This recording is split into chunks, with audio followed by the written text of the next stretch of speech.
আসসালামু আলাইকুম, শুভ সকাল। আপনাদের সবাইকে স্বাগত জানাচ্ছি Bangladesh association of psychiatrist BAP আয়োজিত ও অপসনিন ফার্মা নিবেদিত আরোগ্যনিকেতন মনের স্বাস্থ্যে। আপনাদের সঙ্গে আছি আমি ডাক্তার মোহাম্মদ তৈয়বুর রহমান রয়েল। আমরা কয়েকদিন আগে খুব কষ্টের সাথে দেখলাম যে ঢাকা একটা নিঃসঙ্গ ফ্ল্যাটে একজন বৃদ্ধা মৃত্যুবরণ করেছেন। আমরা সবাই খুব হাহুতাশ করছি, কিন্তু এই বৃদ্ধার মতো আরও কত সহস্র বয়োবৃদ্ধ বৃদ্ধা এই শহরে, এই নগরে, এই দেশের বিভিন্ন প্রান্তে দিন যাপন করছেন, সেটিকে আমরা খবর রেখেছি। আমাদের বয়স্কদের মানসিক স্বাস্থ্যের অবস্থাকে আমরা কি সেটি জানি? আমরা এখন উন্নতির শিখরে অবস্থান করছি। এইসব উন্নতির জন্য সন্তানরা গ্রাম থেকে শহরে, শহর থেকে রাজধানীতে, এমনকি দেশের বাইরে চলে যাচ্ছেন, কিন্তু তাদের বৃদ্ধ পিতামাতার কী অবস্থা? আমাদের এই সমস্ত বৃদ্ধাদের মানসিক স্বাস্থ্যের বিষয় নিয়ে আজকে আমরা আলোচনা করব, বয়স্কদের মানসিক স্বাস্থ্য। এটি নিয়ে আলোচনা করার জন্য আমাদের দুজন বিশেষ অতিথি উপস্থিত আছেন। আমি তাদেরকে আপনাদের সঙ্গে পরিচয় করিয়ে দিচ্ছি। আমার বামে আছেন ডক্টর তাইয়েব ইবনে জাহাঙ্গীর, সহকারী অধ্যাপক, জাতীয় মানসিক স্বাস্থ্য ইনস্টিটিউট, এবং আমার ডানে আছেন ডক্টর আফরোজা আক্তার, সহকারী অধ্যাপক, জাতীয় মানসিক স্বাস্থ্য ইনস্টিটিউট। আপনাদের দুজনকেই আমাদের স্টুডিওতে স্বাগত জানাচ্ছি। জি, ধন্যবাদ।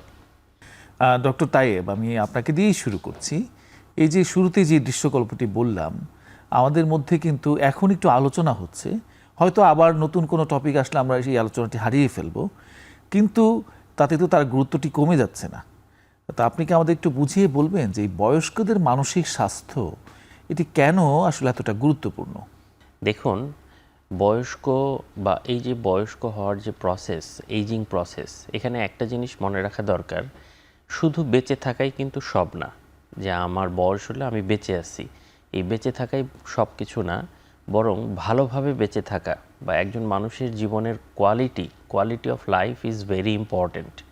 একজন মানুষ বয়স্ক হচ্ছেন, তার বয়স বেড়ে যাচ্ছে, বয়স বাড়ার সাথে সাথে তার কিন্তু বেশ কিছু শারীরিক রোগ তৈরি হচ্ছে।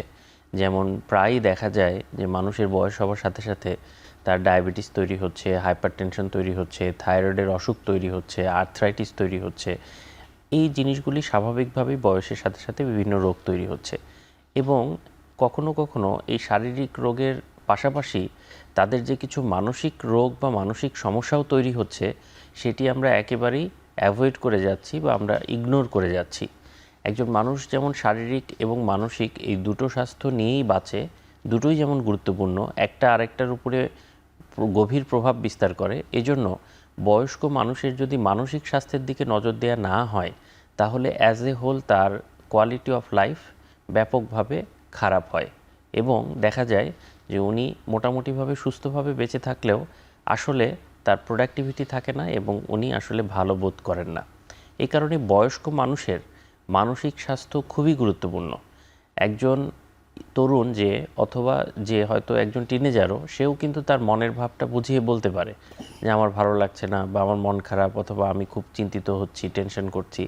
যেখানে বয়স্ক মানুষরা কিন্তু হয়তো এভাবে তাদের মনের কথাগুলি প্রকাশ করতে পারেন না, সমস্যাগুলিও খুলে বলতে পারেন না, কখনো কখনো নিজেও বুঝতে পারেন না যে তার আসলে কোনো মানসিক সমস্যা হচ্ছে। আমাদের অবশ্যই উচিত বয়স্ক মানুষের শারীরিক স্বাস্থ্যের পাশাপাশি এই মানসিক স্বাস্থ্যের দিকেও নজর দেয়া। Thank you. আমরা আস্তে আস্তে আরও বেশি জানবো আমরা আপনার কাছ থেকে। ডক্টর আফরোজা, আপনার কাছে আসছি যে তাহলে আমাদের বয়স্ক মানুষদের মানসিক সমস্যার ক্ষেত্রে কী ধরনের সমস্যা বেশি দেখা যায়, এটি আমাদের দর্শকদের একটু বুঝিয়ে বলুন। আচ্ছা, ধন্যবাদ।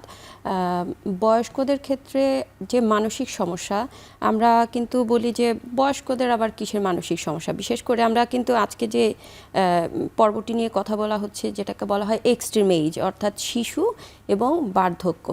তো আমরা মনে করি যে বয়স্কদের বা শিশুদের মানসিক রোগ কেন হবে, ওদের মধ্যে তো এই বিষয়গুলো অত বেশি বুঝে ওঠার কথা না। কিন্তু দেখা যায় যে বয়স্কদের ক্ষেত্রেও কিন্তু হচ্ছে গিয়ে মানসিক রোগ হওয়ার সম্ভাবনা অনেক বেশি থাকে।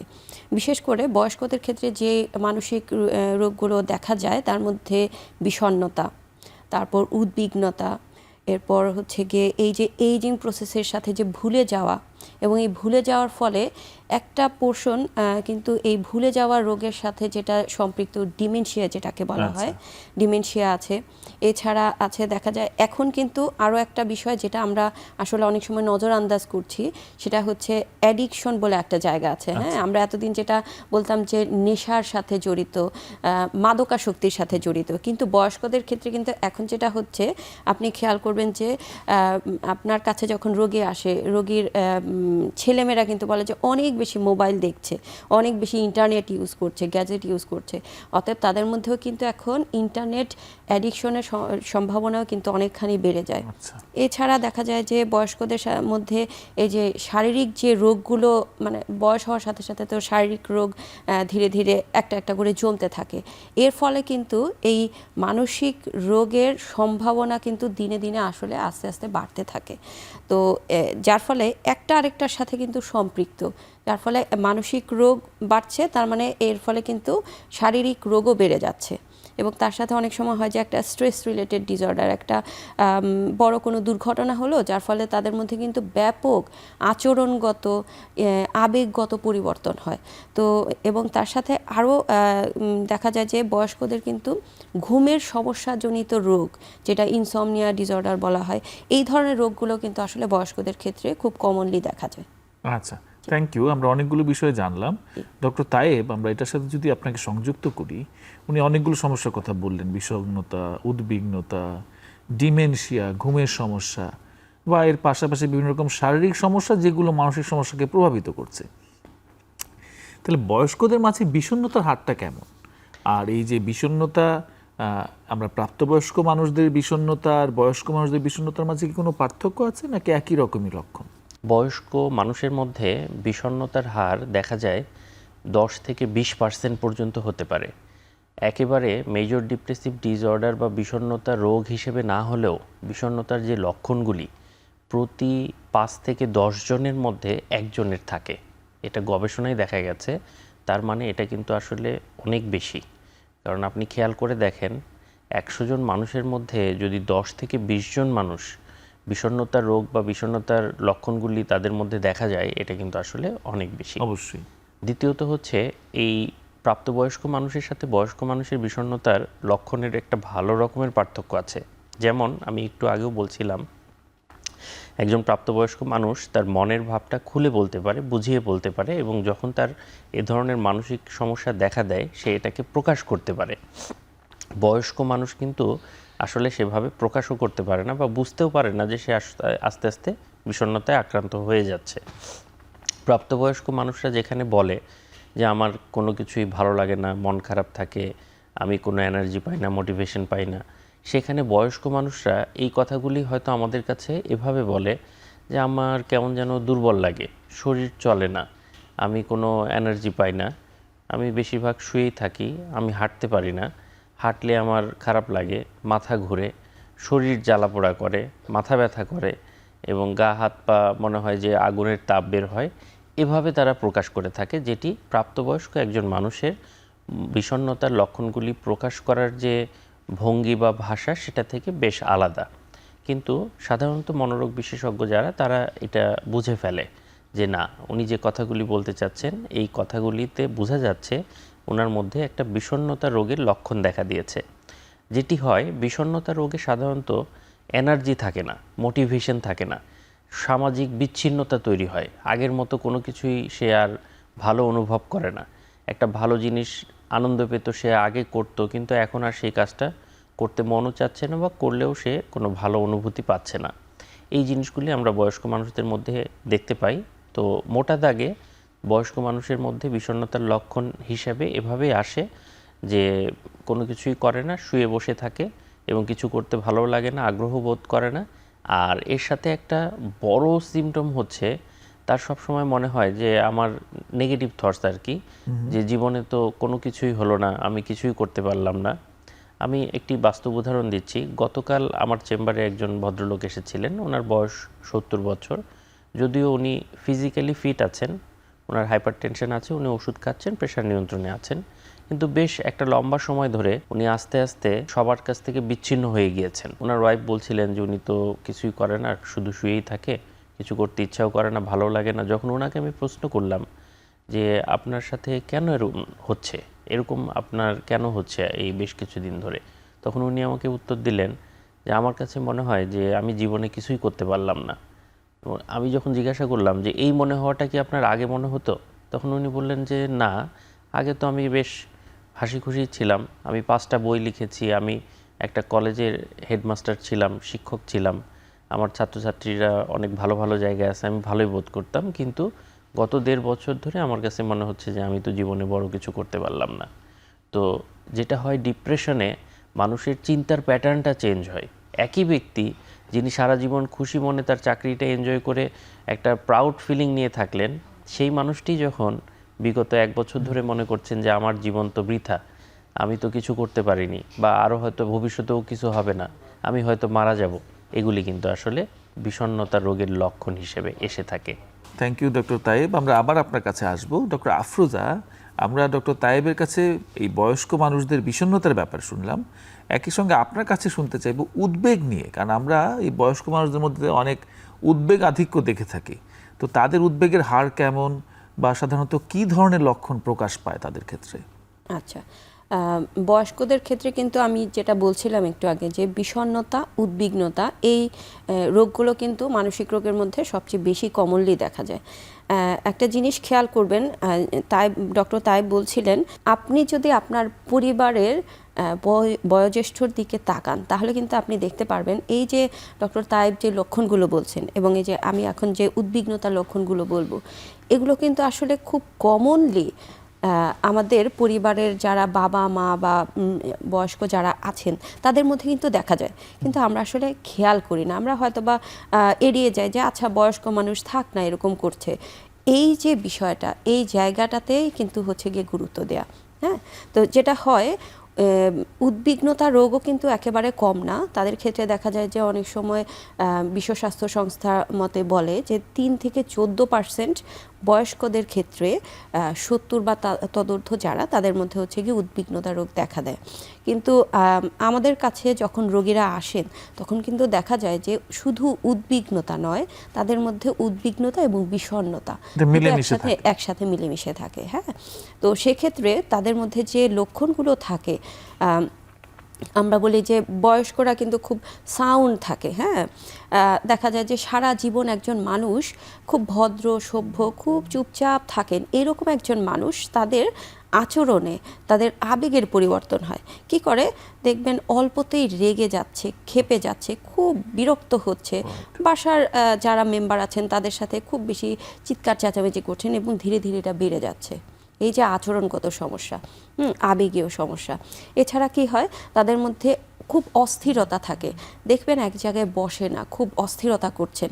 কি কারণে অস্থির? খুব সামান্য একটা বিষয়, যে এখনো কেন আসলো না, গেটটা কেন তালা দেওয়া হলো না, কালকে কি করব, ডাক্তারের কাছে কখন যাব, এগুলো কি রেডি করেছো? এই যে অস্থিরতা, স্বাভাবিক অ্যাডাল্ট যাদের, তাদের ক্ষেত্রে এই বিষণ্ণতা বা উদ্বিগ্নতার লক্ষণগুলো যতখানি থাকে, বয়স্কদের কিন্তু আরও বেশি থাকে, অর্থাৎ সিভিয়ারিটিটা বেশি হয়। সিভিয়ারিটিটা বেশি হয়। হ্যাঁ, তাদের মধ্যে কিন্তু বাকি লক্ষণগুলো খুব বেশি, আমার ধরফড় করছে, আমার খারাপ লাগছে, এই বিষয়গুলো কিন্তু তারা নিজে থেকে বলেন না, তাদের প্রকাশ পায় সাধারণত এই লক্ষণগুলো দিয়ে। হ্যাঁ, আর এছাড়া দেখা যায় যে এই যে বাকি যে লক্ষণগুলো থাকে অ্যাডাল্টদের ক্ষেত্রে উদ্বিগ্নতার, যেমন হচ্ছে গিয়ে ঘুমের সমস্যা হয়, তাদের ক্ষেত্রে কিন্তু ঘুমের সমস্যাটা হয়, দেখা যায় অনেক রাত করে ঘুমাচ্ছেন, ঘুম আসছে না, অস্থিরতা লাগছে, আবার সকাল সকাল ঘুম ভেঙে যাচ্ছে, এটাও হতে পারে যাদের মিক্সড অ্যাংজাইটি ডিপ্রেশন থাকে তাদের ক্ষেত্রে।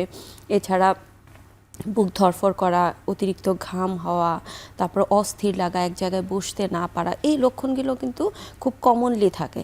এবং তার সাথে কিছু শারীরিক লক্ষণ থাকে, সেগুলো কিন্তু খুব কমনলি হয়, যেটা বলে যে কেমন যেন বুকে চাপ দিচ্ছে, একটা সংবাদ পেলে বুকে চাপ দিচ্ছে, বুকে ব্যথা করছে, পেটের মধ্যে কেমন করছে, তারপর হচ্ছে প্রস্রাব পায়খানা, এগুলো হচ্ছে গিয়ে ঘন ঘন হচ্ছে, এই লক্ষণগুলো কিন্তু থাকে। অ্যাসিডিটির সমস্যা, খুব অ্যাসিডিটির সমস্যা বা শারীরিক যে সমস্যাগুলো তার মধ্যে আছে, এই লক্ষণগুলো, ব্যথা বেদনা, এগুলো কিন্তু এই সমস্যাগুলোতে, মানসিক সমস্যার কারণে কিন্তু এই লক্ষণগুলো বেড়ে যায়। আচ্ছা, থ্যাংক ইউ।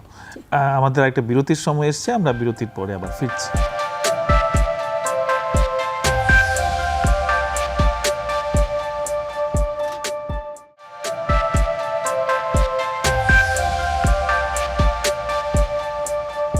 দর্শক, ফিরে আসলাম বিরতির পর। অপশন ফার্মা নিবেদিত আরোগ্য নিকেতন মনের স্বাস্থ্যে।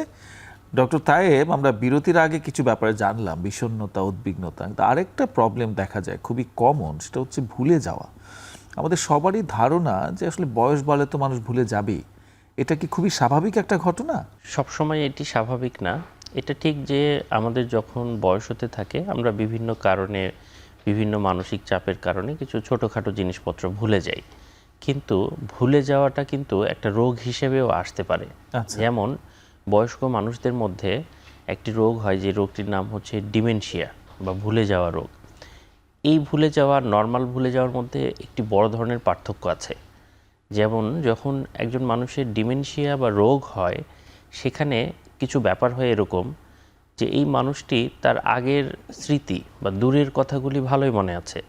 10 বছর আগে কি হয়েছিল, 30 বছর আগে কি হয়েছিল, অথবা তার বিয়ের সময় এই ঘটনা ঘটেছিল, অনেক কিছু তার মেমোরিতে সুন্দরভাবে আছে। কিন্তু 30 মিনিট আগে কি হলো, সে 2 ঘন্টা আগে কি করলো, এই জিনিসগুলি সে মনে রাখতে পারছে না, এবং সেটা ফ্রিকুয়েন্টলি মনে রাখতে পারছে না। আচ্ছা। খেয়ে দিয়ে আধা ঘন্টা পরে সে আবার বলছে যে কি ব্যাপার, আমাকে তো খাবারই দিচ্ছ না, আমি কখন খাবো?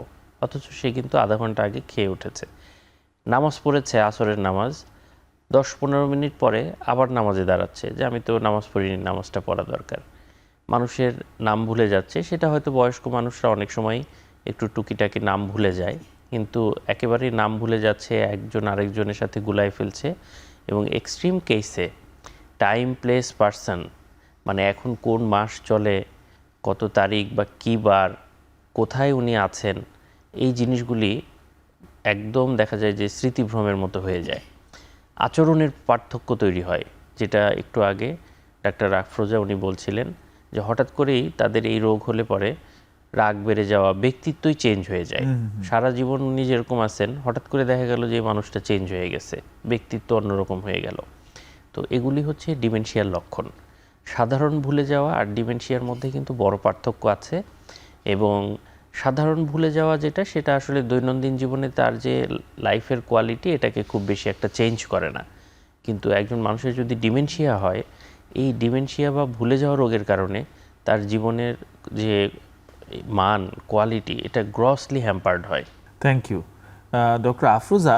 এই প্রসঙ্গে আপনার কাছে একটু জানি যে এই যে তাহলে বিষণ্ণতা বা উদ্বিগ্নতার পাশাপাশি ভুলে যাওয়াটাকে আমরা খুব গুরুত্বপূর্ণ ধরছি, ডক্টর তায়েব কিছুটা বললেন, তাহলে এমনিতেও তো বয়স্ক মানুষ কিছুটা ভুলে যায়, আমরা এটাকে স্বাভাবিক হিসেবে ধরে নিচ্ছি, কিন্তু তিনি আসলে ডিমেনশিয়া আক্রান্ত কিনা, সাধারণত কী ধরনের লক্ষণ শুরুতে দেখলে তাদের অভিভাবকদের ব্যাপারে সচেতন হতে পারবেন, আর্লি ডায়াগনোসিস করা সম্ভব, এমন কোনো কিছু ব্যাপার কি আছে যেটা দেখে তাদের সন্তানরা অনেক আগেই অনুমান করতে পারেন যে হ্যাঁ এটি সাধারণ ভুলে যাওয়া নয়, এটি হয়তো ডিমেনশিয়া হতে পারে, এবং যার কারণে তারা সরাসরি আগে থেকেই একটু এটা চিকিৎসার ব্যবস্থা করতে পারেন? জি, আসলে ডিমেনশিয়ার ক্ষেত্রে যে ভুলে যাওয়াটা, এটা কিন্তু হচ্ছে ধীরে ধীরে শুরুর দিকে যে পরিবারের লোকজন হচ্ছে গিয়ে কনসার্ন হবেন, এরকমটা কিন্তু খুব একটা হয়ে ওঠে না। তার মূল কারণ হচ্ছে গিয়ে শুরুর দিকে কিন্তু ন্যাচারাল প্রসেস, এইজিংয়ের সাথে যেটা হয় ভুলে যাওয়ার প্রবণতা, ওইটা হয়। কিন্তু ইয়ের ক্ষেত্রে, ডিমেনশিয়ার ক্ষেত্রে হচ্ছে গিয়ে এই ভুলে যাওয়াটা রোগী নিজে কখনোই কিন্তু বলবে না যে আমার মনে থাকে না, আমি ভুলে যাচ্ছি। বরং যেটা করে, এই যে উনার মনে থাকে না, এই বিষয়টাতে উনি কিন্তু হচ্ছে গিয়ে ইগনোর করে, এবং কেউ যদি বলে তোমার তো মনে নাই, তুমি তো মনে রাখতে পারো না, এটাতে বরং হচ্ছে গিয়ে উনি আরো রিয়াক্ট করেন, ডিফেন্ড করার চেষ্টা করেন, ডিফেন্ড করার চেষ্টা করেন। যার ফলে হচ্ছে গিয়ে এইটার কারণেই কিন্তু পরিবারের সব বাকি সদস্যদের সাথে অনেক সময় হচ্ছে গিয়ে বাকবিতণ্ডাও হয়। হ্যাঁ, এবং এই ভুলে যাওয়ার প্রবণতার সাথে যাদের বয়সজনিত ভুলে যাওয়া এবং যারা ডিমেনশিয়া রোগের ভুলে যাওয়া, তাদের ক্ষেত্রে কিন্তু একটা বড় পার্থক্য হচ্ছে গিয়ে, একটা যদি হয় অনেক সময় বংশগত একটা কারণ থাকতে পারে। এবং যদি বংশগত কারণ নাও থাকে তাদের ক্ষেত্রে যাদের ডিমেনশিয়া হয় তাদের ক্ষেত্রে কিছু কারণ থাকে, যেমন ব্রেনের কোনো রোগ, বিশেষ করে স্ট্রোক করলো বা অনেক দিন দীর্ঘদিন ধরে তার কোনো রোগ শোক আছে, এবং অথবা হচ্ছে তার সাথে কোনো মানসিক রোগ আগে থেকেই তার ছিল, ভুলে যাওয়ার প্রবণতাটা কিন্তু হচ্ছে গিয়ে এক্ষেত্রে আরও বেশি দেখা দেয় এবং এক্ষেত্রে ডিমেনশিয়া হওয়ার সম্ভাবনা কিন্তু বেড়ে যায়। Thank you doctor Tayeb. আমরা এগুলোর পাশাপাশি একদম শুরুতেই বলেছিলেন আপনারা যে এর পাশাপাশি তো বয়স্ক মানুষদের ডায়াবেটিস, প্রেশার এই ধরনের অসুখও থাকছে এবং খুবই কমনলি থাকছে। আমাদের দেশে একটা বয়স্ক বাবা মা তার ডায়াবেটিস বা প্রেশার বা এই ধরনের কোনো একটা কোমরবিডিটি নাই, এটা খুব রেয়ার একটা ঘটনা। তো এগুলো মানসিক স্বাস্থ্যকে কিভাবে প্রভাবিত করছে? সরাসরি কি ডায়াবেটিস প্রেশারের কারণে কোনো মানসিক রোগ হচ্ছে কিনা, বা মানসিক রোগ একই সঙ্গে এই ডায়াবেটিস বা হাইপারটেনশনকে প্রভাবিত করছে কিনা, এইটি আপনি একটু বিস্তারিতভাবে আমার মনে হয় আমাদের দর্শকদের একটু বুঝিয়ে বলতে পারেন। এক্ষেত্রে দুটো ঘটনাই ঘটছে। আপনি যে দুটো সিনারিও বললেন, এই দুটো ঘটনাই ঘটছে। যেমন আপনি জানেন ডায়াবেটিস বা হাইপারটেনশন এগুলি হচ্ছে ক্রনিক ডিজিজ। ক্রনিক ডিজিজ অর্থাৎ নন কমিউনিকেবল ডিজিজ। এগুলো সাধারণত এই ডিজিজগুলি কিওর হয় না বা একেবারে ভালো হয়ে যায় না, কিন্তু নিয়ন্ত্রণ করা যায় বা ওষুধপত্র চিকিৎসার মাধ্যমে রোগী সুস্থ থাকে, এটা কন্টিনিউ করে যেতে হয়। দীর্ঘমেয়াদী যেসব রোগ আছে, এই ক্রনিক ডিজিজ যেগুলি আছে, এই ক্রনিক ডিজিজগুলির জন্য মানসিক রোগ তৈরি হয়, ডায়াবেটিক ডিপ্রেশন, ক্রনিক ডিজিজে বিষণ্ণতা তৈরি হয়।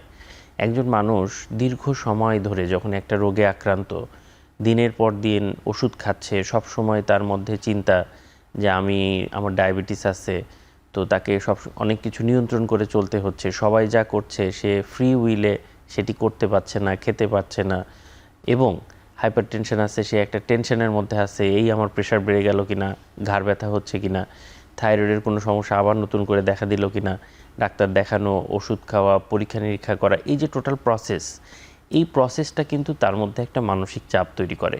যখন আমরা এই ব্যাপারগুলি এই রোগের চিকিৎসা করার ক্ষেত্রে মানসিক স্বাস্থ্যকে বিবেচনায় নেই না, মানসিক সুস্থতাকে গুরুত্বপূর্ণ হিসেবে দেখি না, প্রপার কাউন্সেলিং করি না, তখন ডেফিনেটলি এই রোগগুলি যদি একজন মানুষ নিয়ন্ত্রণেও থাকে, ভালোও থাকে, তারপরেও তার মধ্যে একটা তীব্র মানসিক চাপ তৈরি করতে পারে, ডিপ্রেশন তৈরি করতে পারে এবং উদ্বিগ্নতা তৈরি করতে পারে।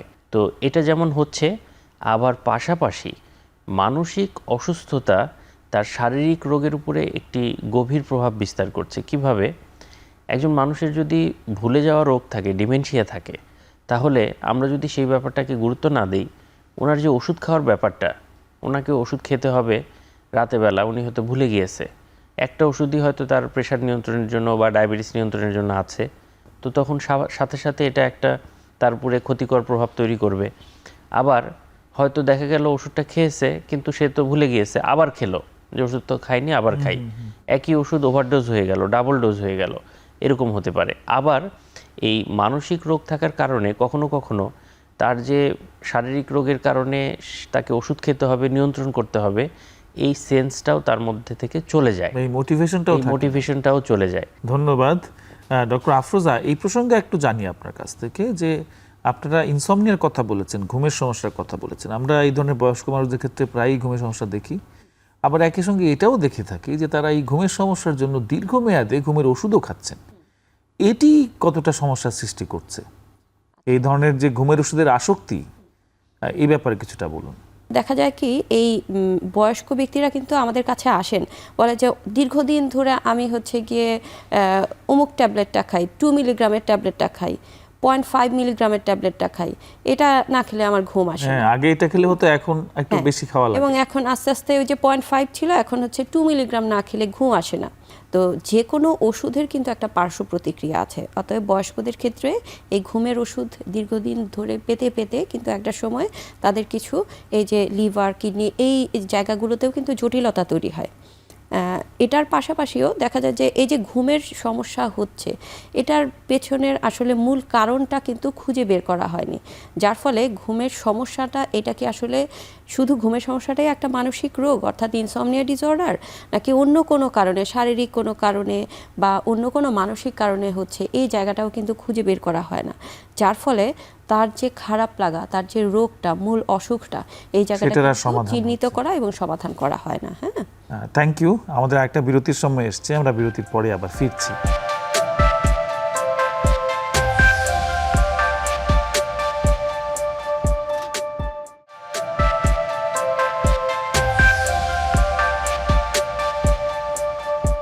দর্শক, ফিরে আসলাম আরেকটা বিরতির পর অপসন ফার্মা নিবেদিত আরোগ্য নিকেতন মনের স্বাস্থ্যে। আমাদের সঙ্গে আছেন ডক্টর তায়েব ইবনে জাহাঙ্গীর এবং ডক্টর আফরোজা আক্তার। ডক্টর তায়েব, আমি আপনার কাছে আবার আসছি যে এখন এই বর্তমান বিশ্বের যে সামাজিক বাস্তবতা, আমাদের একান্নবর্তী পরিবারগুলো কিন্তু আগের মতো নাই, ভেঙে যাচ্ছে। এই একান্নবর্তী পরিবারগুলোতে আমাদের বয়স্ক বাবা মায়েরা তারা যে পরিমাণ সম্মান এবং মর্যাদার সঙ্গে থাকতে পারতেন, এখনকার বাস্তবতা সেটি খুব একটা আশা করা যায় না। একটা একাকিত্বের বিস্ফোরণ হচ্ছে। সন্তানেরা প্রতিষ্ঠার আশায় দেশ থেকে দেশান্তরে ছড়িয়ে পড়ছেন, বাবা মায়ের এটাতে উৎসাহও দিচ্ছেন। এখন আমরা যদি এই ঢাকা শহরের একটা সবচেয়ে ভালো ভালো স্টুডেন্টদেরকে জিজ্ঞেস করি, কারোরই দেশে থাকার কোনো পরিকল্পনা নাই, কিন্তু তারা বিদেশে চলে যাবেন, কিন্তু তারা তাদের বাবা মাকে কিন্তু নিয়ে যাবেন না শেষ পর্যন্ত, বা বাবা মারাও সেখানে গিয়ে থাকতে চাইবেন না। এটা কিন্তু সবসময়ই ছিল, কিন্তু এখন একটা বিস্ফোরণোন্মুখ অবস্থা। সমস্ত শিক্ষা প্রতিষ্ঠানে কারোরই দেশে থাকার পরিকল্পনা নাই। কি হবে সামনে 10 বছর পরে? হ্যাঁ, আমরা এটা যখন ভাবি আমরা খুবই আতঙ্কিত বোধ করি। একাকিত্বের আসলে মানসিক স্বাস্থ্যের উপরে কি ভূমিকা? আর আমি যেই সামাজিক বাস্তবতা বললাম, সেই সামাজিক বাস্তবতায় আপনি কেমন দেখেন সামনের দিনগুলোতে? একাকিত্ব বা লোনলিনেস এই জিনিসটা মানসিক চাপ তৈরি করে। কারণ আমার মনের অনুভূতি যদি আমি প্রকাশ করতে না পারি, শুধু খারাপ লাগা না, ভালো লাগাটাও। আমার হয়তো একটা ভালো লাগা কাজ করছে, কিন্তু সেটা আমার বলার মতো কেউ নেই, অথবা পাশে থেকে শেয়ার করার মতো কেউ নেই, অথবা হয়তো একজন আছে, হয়তো আমার পার্টনার আছে, অথবা দেখা গেল যে হয়তো ছেলে বা কেউ আছে, কিন্তু বাকি আরও তো বেশ কিছু লোকজন আছে যারা আমার সাথে ক্লোজলি রিলেটিভস, আত্মীয় স্বজন, কেউ সাথে থাকে না। তো সেই এবং যাতায়াতগুলো অনেকটা কম, অনেক কম, সেই ভালো সংবাদগুলোও শেয়ার করা হয় না। তো খারাপ লাগা যেমন শেয়ার না করলে অবশ্যই সেটা থেকে আস্তে আস্তে মানসিক চাপ তৈরি হয়, বিষণ্ণতা তৈরি হয়, উদ্বেগ তৈরি হয়, মানসিক রোগ হওয়ার ঝুঁকি বাড়ে। একই সাথে তার যে অন্যান্য মানে নর্মাল সময় বা ভালো লাগাও যদি সে শেয়ার করতে না পারে, এটা ডেফিনেটলি আসলে মানসিক সমস্যা তৈরি করে। আর একজন মানুষ, দেখুন, মানুষ কখনো একা থাকতে পারে না। মানুষের দরকার, মানুষ সামাজিক জীব, মানুষের দরকার পরিবার, পরিজন, আত্মীয় স্বজন সবাই মিলে একসাথে থাকা, সুখে দুঃখে একসাথে পথ চলা এবং তার স্বাস্থ্য, সুখ, অসুখ এই জিনিসগুলি অন্যের সাথে ভাগাভাগি করে নেওয়া। তো আমাদের এই যে পরিবারগুলি আস্তে আস্তে ছোট হতে হতে হতে হতে এটা কিন্তু অনেক ক্ষেত্রেই দেখা যাচ্ছে যে শেষ পর্যন্ত 2 জন বা 1 জনে এসে ঠেকতেছে। আপনি যে ঘটনা দিয়ে আজকের অনুষ্ঠান শুরু করলেন, আপনি খেয়াল করে দেখুন, সবাই আসলে ব্যস্ত। মানে এখানে আমি মনে করি না যে মানুষের মধ্যে ভালোবাসার ঘাটতি হচ্ছে, যে আমি আর আমার বাবাকে ভালোবাসি না, বা আমার মাকে আমি ভালোবাসি না, অথবা আমি দূরে চলে আসছি, আমি আর তাদের কথা মনেও করি না। ব্যাপারটা কিন্তু এরকম হয় না। ব্যাপারটা যেটা হয় যে আমাদের মানসিক স্বাস্থ্যকে প্রায়োরিটি না দেওয়ার কারণে, বা ওই সেন্সটা তৈরি না হওয়ার কারণে আমরা অনেক সময় ফিল করি যে হ্যাঁ, আমি তো টাকা পয়সা দিচ্ছি, ওষুধ কিনে দিচ্ছি, ডাক্তারের কাছে পাঠাচ্ছি, যাচ্ছে, সবই তো ওকে আছে। কিন্তু একজন মানুষ যে সব কিছুর পরেও মানসিকভাবে অসুস্থ থাকতে পারে, খারাপ থাকতে পারে, বিষণ্ণ থাকতে পারে, উদ্বিগ্ন থাকতে পারে এবং সর্বোপরি তার মানসিক চাপ বাড়তে পারে, এই ব্যাপারগুলো কিন্তু আমরা সেন্স করি না। সো প্রায়োরিটি দেওয়া মানে আমি প্রথম মনে করি বয়স্ক মানুষের মানসিক স্বাস্থ্যকে প্রায়োরিটি দিতে হবে। শারীরিক স্বাস্থ্যের পাশাপাশি মানসিক স্বাস্থ্যকে প্রায়োরিটি দিতে হবে। শুধু বেঁচে থাকা নয়, ভালোভাবে বেঁচে থাকতে হবে, প্রোডাক্টিভ থাকতে হবে, লাইফের কোয়ালিটি এনশিওর করতে হবে, মনের আনন্দে বেঁচে থাকতে হবে। এই মানুষটি যেন জীবনের শেষ প্রান্তে এসে মনে না করে যে সে একজন বোঝা। Thank you. ডক্টর আফরোজা, আপনার কাছে আরেকটা বিপরীত বিষয় নিয়ে আসি। এই নিঃসঙ্গতা যেমন আছে, আবার কিন্তু অনেক বাবা মা তাদের পরিবারের সঙ্গেই আছেন, কিন্তু সেখানেও অনেক অবহেলার অভিযোগ আসে, অনেক রকম অ্যাবিউজের অভিযোগ আসে। বাচ্চারা যেরকম অ্যাবিউজড হন, তেমনি কিন্তু এই বয়স্ক বাবা মায়েদেরও অনেক জায়গায় অ্যাবিউজড হবার মতো ঘটনা কিন্তু ঘটছে। এই হারও অনেক বেশি। তো সেটার সঙ্গে তাদের মানসিক স্বাস্থ্যের কি প্রভাব ফেলছে, এই বিষয়ে কিছু বলবেন কিনা? আচ্ছা, ধন্যবাদ।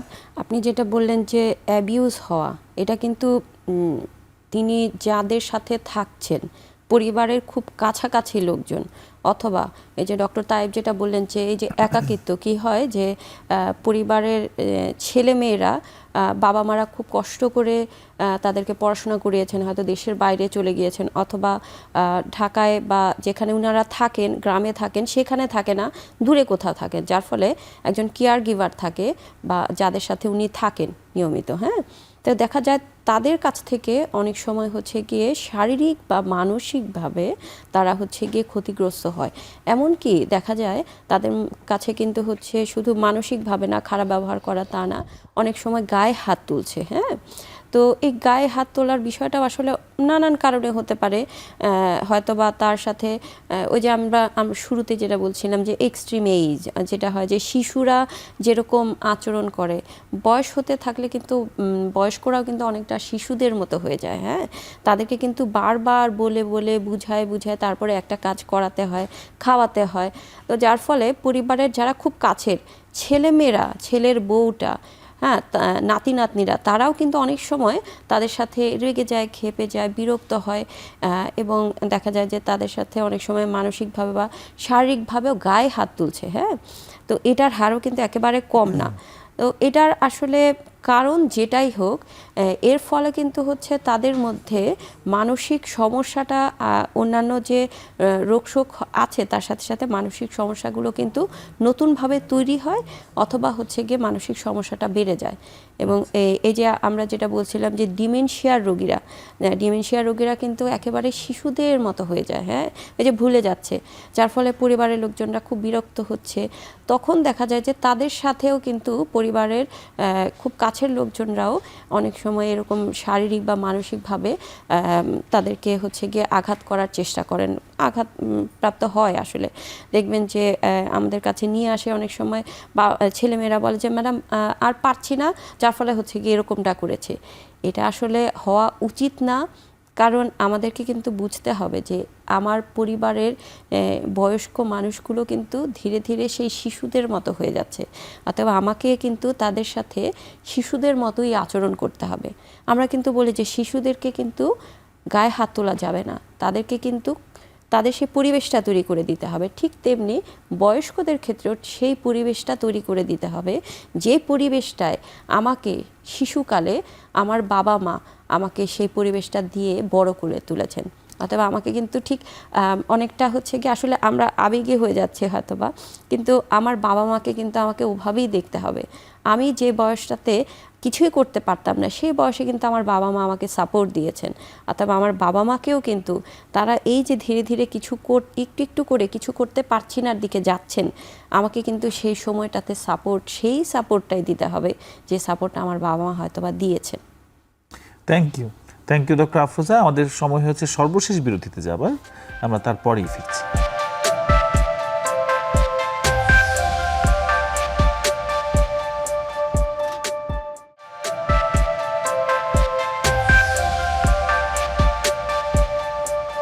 দর্শক, ফিরে আসলাম সর্বশেষ বিরতির পর অপসুইন ফার্মা নিবেদিত আরোগ্য নিকেতন মনের স্বাস্থ্যে।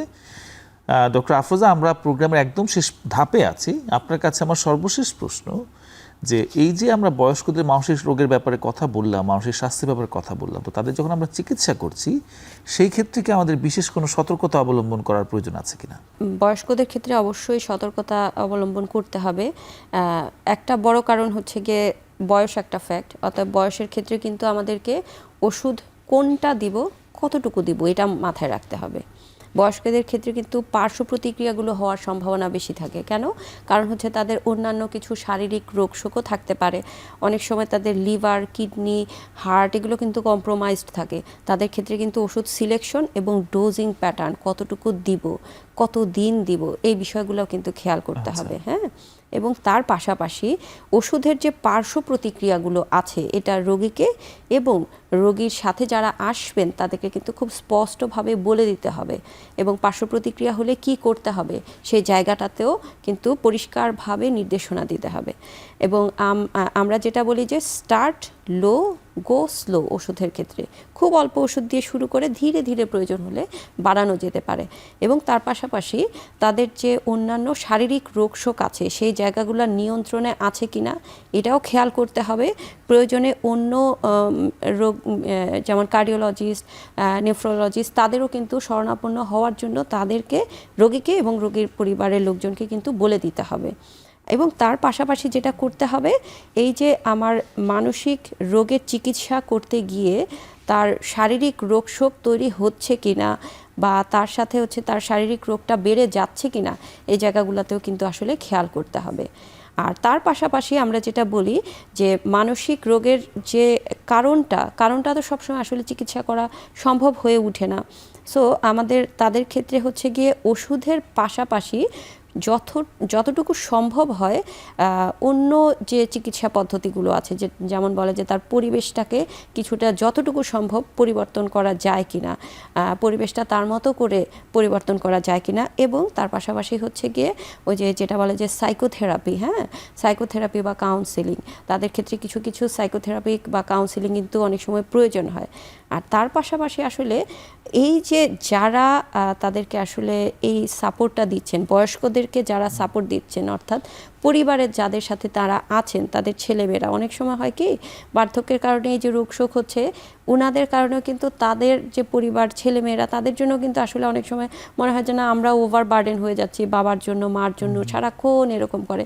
তাদেরকেও কিন্তু বুঝানো যে তার এটা রোগ, তার এই রোগের কারণে এরকমটা করছে, অতএব আপনাকে কিন্তু কমানোরও চেষ্টা করতে হবে এবং কিছু তাদের নিজেদের মানসিক নিতে স্বাস্থ্যের হবে, যত্ন নেওয়া এবং মেনে মানসিক অ্যাকসেপ্টেন্সের স্বাস্থ্যের একটা যত্ন সুযোগ নিতে তৈরি হবে। করা। জি। থ্যাংক ইউ ডক্টর তাইব ইবনে জাহাঙ্গীর। আপনার কাছে আমার সর্বশেষ প্রশ্ন, তাহলে এই আমরা তো বয়স্ক হবই, তাই না? তো আগে থেকে কি করা যেতে পারে একটা হেলদি মেন্টাল এইজিং এর জন্য? আমাদের কোনো প্রস্তুতির দরকার আছে? অবশ্যই, যে কোনো কিছুরই যেমন একটি প্রস্তুতি আছে এবং সেই প্রস্তুতি শুরু থেকে বা আগে থেকে নেয়াই ভালো। একইভাবে হেলদি মেন্টাল এইজিংয়ের জন্য আমাদেরকে যে জিনিসগুলি খেয়াল করতে হয় সেটা হচ্ছে হেলদি লাইফস্টাইলকে রপ্ত করা। যেমন প্রথম এবং প্রধান আমার খাবারের ক্ষেত্রে অবশ্যই যত বেশি ভেজিটেবলস এবং ফ্রুটস খাবে একজন মানুষ, তার শরীরের যে কোষগুলি আছে সেগুলি সতেজ থাকবে, তার ব্রেইন ভালো থাকবে এবং সর্বোপরি তার শারীরিক রোগ যেমন কম হবে, অথবা তার যা রোগই থাকুক না কেন মানসিকভাবে সে ভালো থাকবে। নিউট্রিয়েন্টগুলি নিতে হবে। তাছাড়া তার নিয়মিত পানি খাওয়া, তারপর মানুষের সাথে মেশা, কথা বলা, ওঠা বসা, চলাফেরা এবং কিছু না কিছু ওয়েতে প্রোডাক্টিভ থাকা। আচ্ছা, একজন মানুষ হয়তো অল্প বিস্তর বাজার করে, সপ্তাহে 2 দিন বা 3 দিন বা ছোট ছোট কিছু কাজ করে। এই ধরনের জিনিসগুলোকে আমরা এনকারেজ করব। আমরা বলবো না যে না আপনি অবসরে আছেন, আপনি পুরো একদম শুয়ে থাকেন, রেস্ট নেন, কিছুই করেন না, আর এটা না।